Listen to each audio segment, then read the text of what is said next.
시편 27편 1절에서 6절 말씀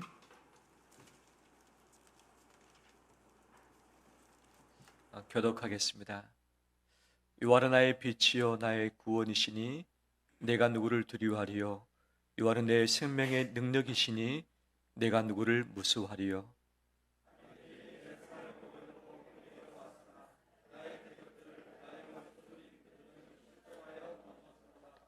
군대가 나를 대적하여 진실지라도 내 마음이 두렵지 아니하며 전쟁이 일어나 나를 치료할지라도 나는 여전히 태어나리로다.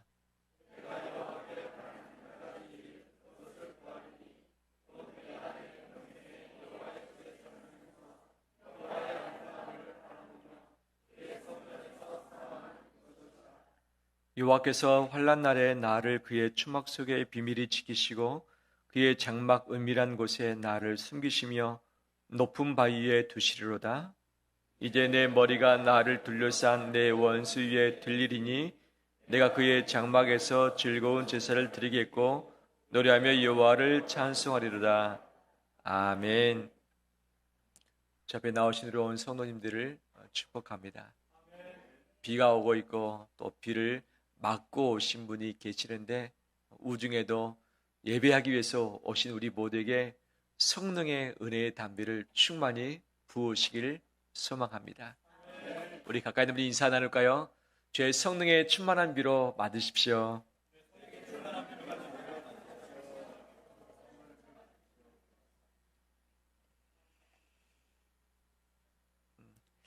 이미 아시겠지만 저는 개와 물을 무서워합니다.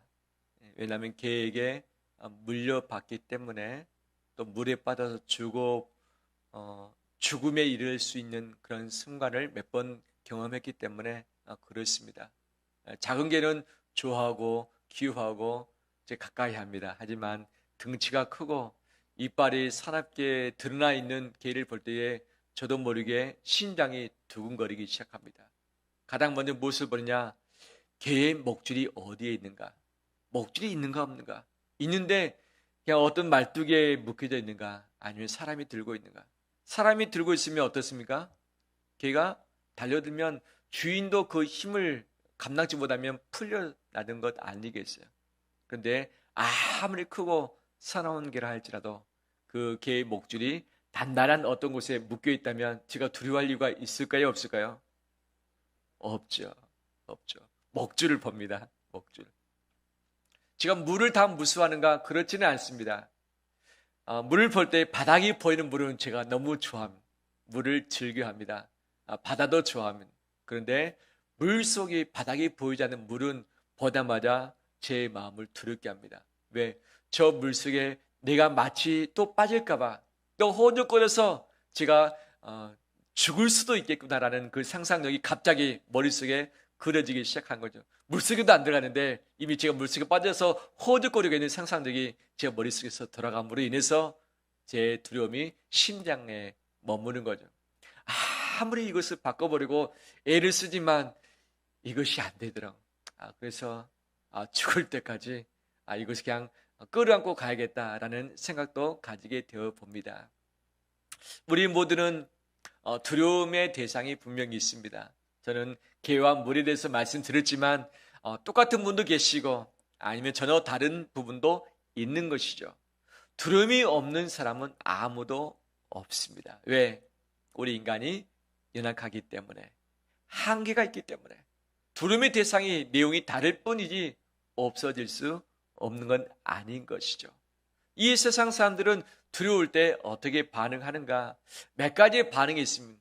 개가 무서우면 피하면 되고 물이 무서우면 들어가지 않으면 되는 것 아니겠어요? 피하는 방법이 가장 좋은 방법 아니겠어요? 근데 러시아가 우크라이나를 쳐들어왔을 때 피한다고 됩니까?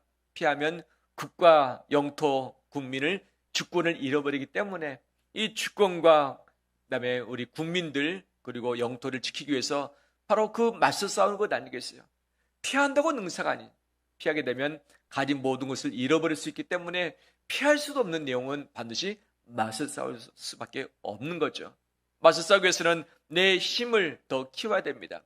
우크라이나 자체의 힘으로 그 러시아를 당해낼 재간은 없는 거죠. 왜? 국방력에 있어서 상당한 차이가 있기 때문에 그러는 거죠. 그래서 혼자 안 되니까 주변국들에게 도움을 요청하고 우방들에게 무기를 요청하고 우리나라에도 도와달라고 하면서 이것과 함께 싸워 나가는 것이 우크라이나의 현재 상황이겠죠. 우리도 제3자 국가에서 보면서 많이 안타깝고 참 마음이 아픈데 그 나라 사람들은 얼마나 힘들까요? 자식을 전쟁터에 보내는 부모는 밤에 잠을 제대로 잘 수 있겠는가? 전쟁이 끝날 때까지, 자식이 집에 돌아올 때까지 마음 편하게 지낼 수 있겠는가? 그렇지 못합니다. 그런데 전쟁터에 있는 그 군인들은 얼마나 힘들까요?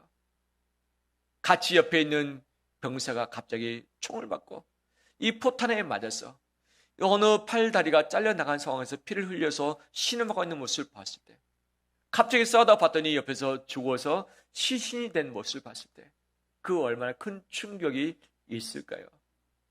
우리 인간은 사람 때문에 두렵기도 하고 내 건강으로 인해서 질병 때문에 두렵기도 하고 그다음에 전쟁 때문에 또는 대적 때문에 원수들 때문에 또는 내 돈 문제 때문에 내 인생의 앞길 때문에 은퇴로 말미암아 관계로 말미암아 자식으로 말미암아 직장 사업장으로 말미암아 고민하고 걱정하고 염려하고 두려워지는 것 얼마나 많이 있는지 모르겠어요. 그런데 문제는 뭐냐? 가까이 있는 사람이 무서워지면 문제입니다. 우리 옆에 사람 한번 볼까요? 무섭습니까? 두렵습니까? 멀리 있는 사람이 두렵고 무서운 것은 어쩔 수 없는 거예요. 안 보면 되니까. 하지만 가까이 있는 사람이 무서워지고 두렵기 시작한다면 내 몸과 마음의 내 영적인 부분이 다 망가지고 만신창이가 되어지는 것이죠. 이럴 때 우리 세상 사람들은 어떤 지혜를 가지고 이것을 풀어가는가? 두 가지 방식입니다. 하나는 두려움을 피하라, 또는 두려움의 문제를 없애라, 또는 두려움을 작게 만들어라 라고 하면서 이 그 두려움에 대해서 내가 위치를 바꾸든지 아니면 두려움을 작게 하든지 없애버린 방법으로 이것을 시도를 하는 거죠. 싸울 수밖에 없는 상황이면 싸워서 상대방을 때려 눕혀야지만 내가 이기는 것이고 더 이상 그 상대방이 나를 두렵지 않게 하는 것 아니겠습니까? 그런데 이것도 다 해결 방법은 아니다. 제가 한 주간 동안 가평에 있는 곳에서 기도하는 시간을 가졌는데 산을 쭉 바라봤습니다. 봤더니 산들이 다 둘러싸여 있더라고요. 봤더니 산이 겹겹이 쌓여져 있어요. 첩첩산중이라고 하는데 제가 산의 개수를 한번 하나씩 세봤어요. 그랬더니 산이 10개가 겹쳐 보이더라고요. 최소 산을 몇 개 넘어야지 꼭대기가 보인다? 10개를 넘어야지만 저 꼭대기에 올라갈 수 있겠다라고 생각이 되더라고요. 그러면 그 보여지는 저 멀리 있는 산 꼭대기에 올라가면 산이 없을까? 그 너머에 있는 또 다른 산이 겹겹이 쌓여질 것이다. 두려움이 이런 존재 아니겠는가? 이 산 넘으면 좀 나아지겠지라고 한다고 할지라도 그 다음 산이 또 있고 그 다음 산이 또 있고 정말 이 문제 해결했는데 다른 문제가 또 내게 다가오면서 내 마음을 힘들게 하는 것 아니겠어요? 언제까지 이 두려움의 산이 우리 앞에 놓여지게 될 것인가? 언제까지일까요? 언제까지요? 제가 잘 쓰는 비유는 이겁니다. 내가 살아있는 한 내 그림자는 없어지지 않는다. 없어지지 않는다. 인간에게 그림자처럼 따라다니는 세 가지 요소가 있죠. 하나는 욕심 문제, 두 번째는 죄의 문제, 세 번째는 두려움의 문제죠. 이것이 그림자처럼 따라다닙니다. 내가 살아있는 한 같이 움직입니다. 어디 가든지 따라 붙습니다. 욕심이, 탐욕이 나를 미끄러지게 만들고 두려움이 나를 힘들게 만들고 죄가 나를 넘어뜨리면서 주님과 관계를 깨뜨려버리는 이 부분들이 늘 우리 안에 있는 것이죠. 이것들과 싸워서 이길 수 있는 장사가 있는가? 없습니다. 산을 넘어서 두려움이 없다면 10년 동안 산만 넘고 나서 나머지 90년은 내가 편안히 살죠. 하지만 넘어도 없어지지 않는 것이 산이고 더 높은 산, 더 깊은 골짜기 아니겠습니까? 두려움은 없앨 수 있다, 없다? 없다. 없다. 두려움을 작게 만들 수 있겠지만 모든 산을 다 허물어서 바다에 빠뜨릴 수는 없습니다. 다 이 낮추게해서 평지를 다 만들 수는 없는 것이죠. 뿐만 아니라 두 번째, 사람들은 어떤 것을 가지고서 두려움의 과제를 해결하는가? 그것은 나를 더 강하게 함으로 해결하고자 원하는 것이죠. 두려움을 내가 어떻게 할 수 없으면 내가 더 강해지는 것이죠. 내가 더 힘세지는 것이죠. 힘을 길러서 맞서보는 것이죠. 상대방을 공격해보는 것 아니겠어요? 피하면서 안 되면 내가 공격해서 그 상대방을 제압을 하게 되면 내가 두려움으로부터 해방되는 것 아니겠어요? 운동 요즘에 열심히 하시죠? 근력을 많이 키우고 계시죠? 힘이 있어야지 일도 하고 힘이 있어야지 가족을 지켜낼 것 아니겠습니까? 하지만 내가 생각한 대로 내 몸이 계속 건강해지고 힘세지는가? 인생 살아보신 분은 알겠지만 그렇지 않다는 사실을 너무 잘 알고 있습니다. 몸은 갈수록 약해지고 병원 신세, 약의 신세를 질 수밖에 없고 우리 마음도 몸하고 똑같이 더 약해지기도 하고 더 낮아지기도 하는 것이 우리의 삶 아니겠습니까? 나를 강하게 함으로 두려움을 없애거나 피함으로 이 두려움의 과제를 풀어보고자 원하지만 일부는 풀 수 있습니다. 하지만 이것을 온전히 풀 수도 없고 품들 또 다른 문제와 두려움이 내게 엄습할 수밖에 없다는 것이죠. 그러면 예수 그리스도를 믿는 우리는 어떻게 이 문제를 풀어갈 것인가? 다윗은 골리앗 앞에도 담대히 맞섰던 사람입니다. 이스라엘의 사울 왕과 모든 군대 장관 군인들이 무서워서 떨면서 골리앗 앞에 감히 설 수 없었습니다. 하지만 그는 여호와의 이름을 가지고서 두려움의 대상이 골리앗 앞에 섰었고 향해서 달려갈 수 있었던 것이죠. 바로 그에게 큰 믿음이 있었던 것이죠. 하지만 오늘 본문의 내용을 쭉 보면 그 이후에 다윗은 늘 두려움 때문에 힘들었던 인생이었다는 것을 엿볼 수 있습니다. 다윗도 두려울 때 있고 도망치고 싶을 때 있고 해결되는 문제 때문에 고통의 신음소리를 낼 때가 있었던 것이죠. 그는 어떻게 이 문제를 풀어갔는가? 하나님은 다윗을 통해서 우리에게 어떤 것을 통해서 두려움을 해결할 것인가 주신 지혜를 가져보길 원합니다. 세 가지를 살피길 원합니다. 따라서 합니다. 첫 번째, 주어를 바꾸라. 두 번째, 사랑으로 바꾸라. 세 번째, 믿음을 바꾸라. 주어를 바꾸라. 주어를 바꾸라. 1절에 보면 다윗은 이렇게 고백합니다. 여호와는 나의 빛이요 나의 구원이시니 내가 누구를 두려하려. 두려워하는 실체는 누구입니까? 내가라는 이 다윗입니다. 1절 하반절에 여호와는 내 생명의 능력이시니 내가 누구를 무수하리요. 두려워하고 무수하는 실체는 내 자신입니다. 하지만 이것을 대처하는 이 다윗은 자기의 내라는 단어를 무엇으로 바꿔서 설명하고 있는가? 여호와는 누구의 빛이요? 나의 빛이요. 누구의 구원이시니? 나의 구원이시니. 여호와는 내 생명의 능력이시니 내가 누구를 무수하리요라고 고백을 하고 있는 것이요. 바로 내가 감당하고자 원하니까 두렵게 되는 것이죠. 내가 힘 세지면 감당할 수 있는데 힘이 세지는 것이 만만치 않은 일입니다. 건강을 가지고서 돈을 가지고서 능력 가지고서 감당할 수 있는 일이 유한적이고 내가 못하면 내 주변 사람을 끌어모아서 내가 의지해 보지만 나를 아무리 사랑하고 도와준다 할지라도 한계가 있는 것 아니겠어요? 이 세상 사람들은 내가 강해지고 내가 힘이 있어지고 내가 능력이 있고 내가 답을 가지고 내가 감당할 수 있기에 내가 안정되어 있기에 내가 뭔가를 가졌기에 이 문제를 풀 수 있다고 이야기하고 있지만 다윗은 가장 먼저 내가가 아니라 여호와가 이 문제를 풀 것이다. 나는 그분의 소유일 뿐이다라고 고백을 하고 있습니다. 자기 자신을 감추고 있고 자기 자신을 낮추고 있는 것이죠. 우리의 두려움의 문제는 내가 아니라 하나님이 푸실 것입니다. 하나님이 해결하실 것입니다. 기도할 때 주님 저를 좀 건강케 해주세요. 그러면 제가 담대할 수 있겠습니다. 주님 저에게 좀 돈도 좀 주세요. 제 소유를 좀 넉넉하게 해주세요. 이 주택 문제를 좀 풀어주세요. 그럼 제가 걱정 근심 없이 살아가겠습니다 라고 기도를 합니다. 어떤 부분은 즉각 응답되기도 하고 어떤 부분은 아직도 응답이 되지 않는 부분이 참 많이 있습니다. 나를 바꾸어서 내가 힘세짐으로 내 처지를 바꿈으로써 내가 주인 되고 주격됨으로 이 문제를 풀겠다. 평생토록 계속해서 문제를 풀 수밖에 없는 것이죠. 내 문제를 누구에게 맡기라? 여호와께 맡기라. 내가 푸는 것이 아니라 누가 풀도록? 하나님이 푸시도록.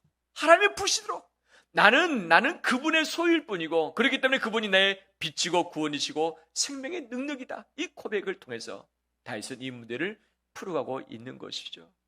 주어를 바꿀 때에 두려움을 관리할 수 있습니다. 두려움은 없어지거나 사라지지 않습니다. 좀처럼 없어지지 않습니다. 오직 주어를 바꿀 때에 내가가 아니라 여호와가 이 문제를 다스리고 통치해 가실 줄 믿습니다. 그럴 때 3절 다윗은 이렇게 고백합니다. 3절 함께 읽겠습니다. 군대가 나를 대적하여 진칠지라도 내 마음이 두렵지 아니하며 전쟁이 일어나 나를 치료할지라도 나는 여전히 태어나리로다. 아멘. 여전히 태어나리로다. 바타라는 단어를 쓰면서 내가 안정되었다, 안심된다, 염려 없다라고 고백을 하고 있는 것이죠. 어떠한 일이 내게 닥친다 할지라도 우리가 태어나길 원합니다. 따라서 합니다. 나는 염려 없다. 나는 염려 없다. 내가 풀었기 때문이 아니라 하나님이 계시기 때문에, 하나님이 빛이시기 때문에 그런 줄 믿습니다. 어떤 두려움은 실체가 없는 두려움이 있습니다. 무엇이냐? 어두울 때 뭔가가 있는 것 같아요. 어두울 때, 칠흑같이 어두울 때 보면 저 밖에서 시커멓이 흔들흔들합니다. 무엇처럼 보여집니까? 귀신처럼.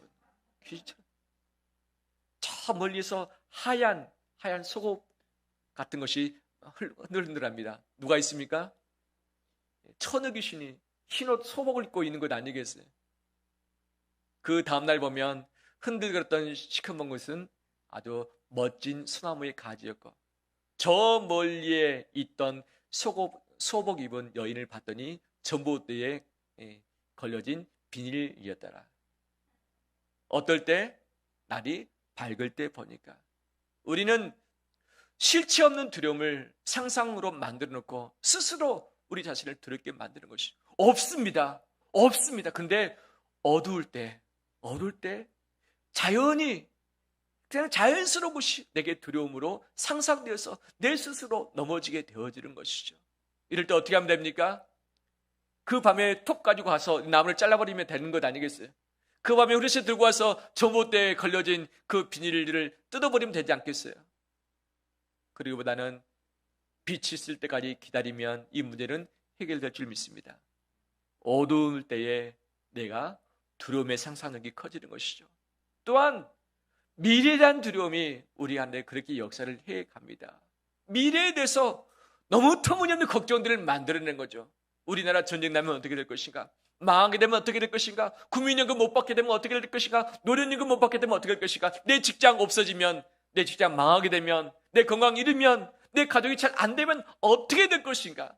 왜 안 되는 것을 상상하십니까? 되는 것도 있는데 미래에 대해서 불확실할 때에 불확실성을 내 두려움으로 가져올 때 내 스스로를 넘어뜨리게 만드는 것이죠. 오직 여호와가 나의 빛인 줄 믿습니다. 여호와가 나의 구원이시며 생명의 능력 되십니다. 바로 어둠을 몰아내기보다 어둠의 공간에 빛을 켜버리면 어둠은 온데간데 없이 사라지게 되어지고 어둠과 함께 두려움도 보이지 않게 될 줄 믿습니다. 할렐루야. 그런데 그 두려움에 실체가 없는 것이 아니라 정말 실체가 있는 경우도 많이 있는 것 아니겠어요? 그 두려움의 실체, 내가 싸우는 것이 아니라 하나님이 나를 대신해서 싸우신다는 그 믿음을 가지고서 주어를 바꿀 때 이 두려움을 관리하며 승리케 될 줄 믿습니다. 두 번째, 사랑으로 바꾸라. 4절에 다윗은 이렇게 강구합니다. 내가 여호와께 바라는 한 가지, 하나 소원, 최고의 소원이 하나 있다. 그것을 구하려니 그것이 무엇인가? 보통 우리에게 두려울 때 기도 제목 한 가지 내려가면 어떻게 됩니까? 주님, 그 두려움의 문제를 없애주세요. 그 두려움 안 보게 해주세요. 내가 더 강하게 해주세요 라고 하면서 두려움을 바꾸든지 나를 바꿔서 이 문제를 해결하려고 우리는 기도 제목을 첫 번째로 내는 것이 우리의 신앙의 습관 아니겠어요? 근데 다윗도 똑같이 기도하기보다는 전혀 다른 방식으로 기도를 하는 거죠. 다윗의 첫 번째 소원, 가장 바라는 한 가지 기도 제목은 무엇인가? 4절 말씀 함께 읽겠습니다. 내가 여호와께 바라는 한 가지 일, 그것을 구하리니 곧 내가 내 평생에 여호와의 집에 살면서 여호와의 아름다움을 바라보며 그의 성전에서 사모하는 그것이라. 아멘. 조금 전까지 두려움, 무서움을 이야기하다가 갑자기 아름다움, 사모함, 사랑을 노래하는 것이 다윗의 고백인 것이죠. 두려움은 제가 생각했을 때 마치 나침반 같다라고 표현을 하고 싶습니다. 나침반 같다. 나침반은 어디에 갖다 두든지 흔들어서 막 둔다 할지라도, 저 깊은 바닷속에 지하실에 갖다 둔다 할지라도 나침반은 어디를 가리킵니까? 한쪽은 북쪽을, 다른 한쪽은 남쪽을 가리키죠. 이 두려움이 그것 아니겠는가? 내가 두려움에 사로잡히게 되면 내 마음이 두려움의 성질로 내가 전념되다 보면 내 시선이 딱 두 개로 맞춰집니다. 하나는 나보다 강한 두려움, 또 하나는 그 두려움보다 약한 내 자신. 그 두려움과 내 자신에게 초점이 맞춰져가지고 다른 것을 보지 못합니다. 다른 소리를 듣지도 못합니다. 다른 것을 느끼지도 못합니다. 그냥 그것에 오로지 집중되는 것이죠. 그 두려움이 나를 어떻게 할까봐. 나는 약한데 어떻게 그것을 극복할 수 있겠는가? 바로 한계에 부딪혀서 내 모든 시선과 관심이 집중되다 보니까 아무것도 바라보지 못하며 이것에 갇히게 되어진, 감옥에 갇혀버립니다. 다윗은 이것을 너무 잘 알고 있습니다. 두려움을 바라보고 연약한 내 자신을 바라보면서 그 나침반 같은 이 상황 속에 갇히기보다는 바로 이 두려움을 무엇으로? 사랑으로 바꾸는 방법을 그는 사용을 하고 있는 것이죠. 요한일서 4장 18절 말씀 보니까 사랑 안에 두려움이 없고 온전한 사랑이 두려움을 내쫓나니, 온전한 사랑이 두려움을 내쫓나니 말씀하고 있습니다. 하나님 우리를 온전히 사랑하십니다. 그렇기 때문에 두려움을 우리 마음속에 머물도록 허락지 않으실 것입니다. 우리가 하나님을 온전히 사랑할 때에 두려움은 사라지게 될 것입니다. 두려움의 실체가 있는 것과 내가 두려워하는 것은 별개입니다. 두려움의 실체가 있을지라도 내가 두려워하지 않을 수 있습니다. 왜? 하나님의 사랑이 내 안에 가득할 때에 더 이상 두려움이 나를 목조르지 못하기 때문이죠. 하나님을 사랑하는 우리 되길 원합니다. 이 다윗은 고백합니다. 내가 내 평생에 여호와의 집에 살면서 여호와의 아름다움을 바라보면서 바로 그의 성전에서 사모하는 그것이라. 사모하는 것. 이 바카르라는 단어를 쓰고 있죠. 바카르. 찾다, 구하다, 조사하다, 사모하다, 사랑하다. 즉 내 시선을, 내 마음을 온전히 하나님께 드려버립니다. 그분께 마칩니다. 내 두려움의 성질은 바로 대적과 내 자신에게 갇혀있게 만들지만 내가 이것을 의지적으로 바꿔서 하나님께 드리길 바랍니다. 바로 사랑으로 그 두려움의 성질을 녹여낼 때에 우리가 두려움으로부터 자유케 되어지는 것이죠. 할렐루야. 그러면 어떻게 다윗이 하나님을 사랑하는가? 내 평생에 그의 아름다움을 바라보면서 그의 성전에서 그를 사모하는 것이라. 하나님을 예배하며 경배하며 그를 찬양하며 그에게 기도하는 것, 이것이 하나님을 사랑하는 방법으로 우리에게 본을 보여주고 있는 것이죠. 두려울 때에 하나님을 예배하길 바랍니다. 두려움과 걱정이 내 안에 있게 되면 예배가 잘 안 됩니다. 예배 가운데 와도 내 머릿속에 다른 데가 있고 마음이 뒤숭숭합니다. 예배에 집중하지 못하게 만드는 거죠. 하지만 이것은 믿음의 싸움입니다. 믿음의 싸움.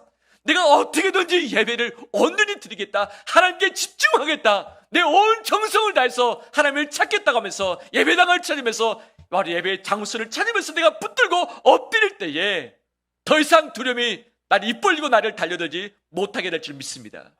왜? 온전한 사랑이 두려움을 내쫓기 때문이죠. 두려움을 내쫓는 건 내 힘으로 안 됩니다. 오직 하나님을 사랑할 때에, 하나님을 온전히 예배하며 그분께 집중할 때에 이 모든 두려움은 눈 녹듯이 녹게 될 줄 믿습니다. 세 번째, 믿음을 바꾸라. 믿음을 바꾸라. 이건 우리 신앙과는 약간 잘 맞지 않는 어색한 단어이기도 합니다. 우리에게는 어떤 믿음이 있는가?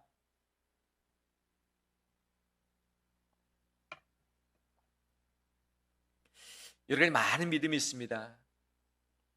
내가 열심히 노력하지 못하면 나는 실패할 수 있을 것이다. 분명히 확률적인 믿음이죠. 내가 열심히 뭔가를 하면 내가 성공할 수 있겠다. 내가 열심히 할 때 좋은 학교를 갈 수 있고, 내가 열심히 할 때에 직장에서 인정받을 수 있고, 내가 열심히 할 때에 우리 가정이 더 행복할 수 있다. 분명히 확률적으로 틀린 대답은 아닌 것이죠. 근데 그 상상을 할 때에 두려움에 대한 상상을 우리가 과도하게 할 때가 참 많이 있습니다. 그 두려움의 대상이 더 커질 것이다. 그 두려움이 가만히 있지 않을 것이다. 나에게 달려들 것이다. 나를 물 것이다. 그러면 나는 아플 것이다. 그러면 나는 피를 흘릴 것이다. 그러면 나는 어떻게 고통을 참을 것인가? 내가 병원 갈 수도 있는데 만약에 내가 만신창이 되면 내가 치료받지도 못할 텐데, 내가 죽을 수도 있을 텐데, 개에 물리면 그렇게 되는 거죠. 근데 개에 안 물렸는데 무서운 개를 보면 그런 상상을 하는 거죠. 물에 안 들어갔는데 물을 보면 그런 상상을 미리 해버리는 거죠. 아직도 내가 물속에도 안 들어갔는데 물이 나를 마치 집어삼킬 것처럼 미리 앞서서 상상하면서 어두움의 그림을 그려내 버리는 거죠. 이것 또한 우리의 믿음 아니겠습니까? 믿음. 두려움을 보면서 그 두려움 때문에 벌어지게 될 수많은 만 가지의 상상을 하면서 이것을 내 머릿속에 내 세상의 그림으로 그려내는 것이죠. 그 그림 봤더니 희망이 없고 절망이고 감당할 수 없고 내가 풀 수 없겠다 해서 그냥 모든 것을 내려놓고 포기해버리는 일들이 분명히 있는 것 아니겠어요? 두려움에 대한 믿음이 너무 큰 것이죠. 이 시대에 세상 사람들은 두려움에 대한 믿음을 너무 키워버렸습니다. 코로나 거의 종식되고 있는 상황이고, 그런데 유럽에서는 제2의 코로나 준비하고 있다고 소식을 들었습니다. 그럴 수도 있겠구나 생각되어집니다. 많은 이 바이러스 학자들이 말하기를 이미 지구가 인간이 극복하기 쉽지 않은 아주 악독한 힘센 바이러스가 발생할 확률이 너무 커졌다. 코로나뿐만 아니라 제2, 제3의 그런 바이러스가 분명히 발생하고 창궐할 것이다라고 이미 예견을 하고 있잖아요. 이렇게 안 됐으면 좋겠어요. 안 됐으면 좋겠어요. 여러분 이미 지금 준비를 하고 있다. 제2의 코로나를 위해서. 올 겨울에 있을 수도 있다라고 예측을 하는 거죠. 안 됐으면 좋겠습니다. 안 됐으면 좋겠어요. 그런데 이것뿐만 아니라 우리는 내 마음이 두려움에 확장시켜서 있지도 않은 일들이 미리 가져와서 나를 힘들게 만드는 것, 이런 믿음이 있는 것이죠. 그 믿음을 바꾸는 우리 되길 원합니다. 6절 말씀 보니까 다윗은 이런 믿음을 가졌습니다. 함께 읽겠습니다. 이제 내 머리가 나를 둘러싼 내 원수 위에 들리리니 내가 그의 장막에서 즐거운 제사를 드리겠고 노래하며 여호와를 찬송하리로다. 아멘. 아멘. 이제라는 단어가 있는데 이것은 다윗의 생각이 바뀌었다는 것, 다윗의 믿음이 바뀌었다는 것이죠. 무엇인가? 원수가 없어지길 바랬을 수도 있습니다. 원수가 작아질 수 있길 원할 수도 있었습니다. 아니면 다윗이 더 큰 사람, 힘센 사람으로 바뀌도록 그가 요청할 수도 분명히 있었겠죠. 하지만 원수는 있습니까 없습니까? 그대로 있는 거죠. 원수가 작아졌습니까? 그렇지 않습니다. 변하지 않는 채 그대로 있고 위협적인 존재 가운데 있는 것이죠. 수평적인 관계 가운데 서로 맞서서 대적이 돼서 이 긴장 갈등 가운데 있는 거죠. 씨름하고 있는 것이죠. 그런데 이 다윗의 상태가 어떻게 바뀌었습니까?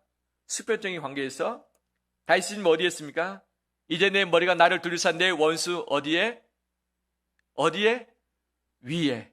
원수 위에 내가 있겠다라고 이야기를 하고 있는 거예요. 그대로 원수는 있습니다. 하지만 원수와 내가 맞짱 뜨는 그런 대등한 관계가 아니라 원수를 내 발 앞에 두는 바로 수직적인 관계가 바로 다윗에게 펼쳐지게 된 것이죠. 이것이 바로 믿음의 위치 이동인 줄 믿습니다. 내 믿음이 작아지면 내 두려움의 대상이 내 눈앞에 와 있는 것이죠. 나보다 더 커 보이는 것이죠. 멀리 있으면 작습니다. 그런데 내 눈앞에 있으면 이것이 얼마나 커 보입니까? 실체는 똑같습니다. 이 컵이 작잖아요. 제 눈앞에 갖다 둬보십시오. 우리 앞에 있는 문찬대 장로님보다 더 큽니다. 컵이 멀리 두면 작습니다. 내 머리 위에 두면 나를 짓누르는 큰 고난이겠죠. 하지만 이 컵이 내 발밑에 가 있는 순간 나는 그것을 다스릴 수 있고 그것을 밟을 수 있는 것이죠. 바로 이것이 믿음의 역사인 줄 믿습니다. 다윗은 11절에서 이렇게 고백을 합니다. 13절에 제가 읽겠습니다. 내가 산 자들의 땅에서 여호와의 선하심을 보게 될 줄 확실히 믿었도다. 믿었도다. 무엇을? 선하심을 믿었다. 선하심. 분명히 이 대적의 악함이 있고 악을 토하는 것 위증들이 있다고 12절에 이야기를 하고 있는 것이죠. 분명 그들이 이것을 행동할 것이다. 그것에 대한 믿음이 있었고 상상력이 있었습니다. 하지만 여호와의 무엇이? 선하심도 있을 것이다. 선하심도 있을 것이다. 그 선하심 나를 도우실 것이다. 지키실 것이다. 나를 인도하실 것이다. 나와 함께 할 것이다. 라는 이 믿음이 그에게 있었던 것이죠. 할렐루야. 두려움의 악에 대한 믿음도 있지만 이것보다 훨씬 더 하나님이라는 선에 대한 믿음을 키워가는 우리 되길 주의 이름으로 축원합니다. 그래서 믿었도라고 하는 단어는 아만이라는 단어입니다. 아만. 무엇과 비슷하게 들립니까? 아멘과 비슷한. 바로 그 어원이 똑같습니다. 하나님께 아멘하라. 하나님을 아멘하라. 하나님의 선하심을, 그의 인자하심을, 나를 포기치 않으심을, 그럴 때 그 우리의 두려움의 문제를 풀 수 있다는 것을 보여주고 있는 것이죠. 말씀을 마무리합니다. 두려움은 평생토록 내 주변을 맴돌 것이고 세상의 사탄이 나를 가만히 두지 않을 것이고 연약한 우리는 늘 그 과대에 휩쓸려서 끌어다닐 수도 있습니다. 세상의 지혜는 두려움을 없앰으로, 두려움을 피함으로, 나를 강하게 함으로 이겨버리고 합니다. 하지만 한계가 있는 것이죠. 주어를 바꾸길 원합니다. 내가 주인인 삶에서 하나님이 나의 주인인 삶으로 바꿀 때에 그 두려움은 내 문제가 아니라 하나님의 문제입니다. 내가 풀 과제가 아니라 하나님께서 풀으실 과제가 된 줄 믿습니다. 이것을 사랑으로 바꾸길 원합니다. 두려움은 없앨 수 없습니다. 하지만 사랑을 내 마음에 충만히 채울 때, 주님을 향한 사랑으로, 사람을 향한 사랑으로 충만히 채울 때에 두려움은 온데간데 없어지고 사라지게 될 줄 믿습니다. 두려움은 분명히 힘이 있습니다. 나를 넘어지게 할 수 있습니다. 나를 인생을 실패하게 할 수도 있습니다. 그 상상력에 대한 믿음이 있습니다. 하지만 하나님의 선하심에 대한 상상력과 믿음을 더 키우길 원합니다. 믿음을 바꾸길 원합니다. 하나님이 더 위대하시고 하나님의 실체가 있으시고 하나님은 나를 사랑하시고 인자하시며 계획이 있으신 줄 믿습니다. 그 하나님에 대한 믿음을 우리가 가질 때에 이 모든 두려움을 관리하며 극복하며 해결하게 될 줄 믿습니다.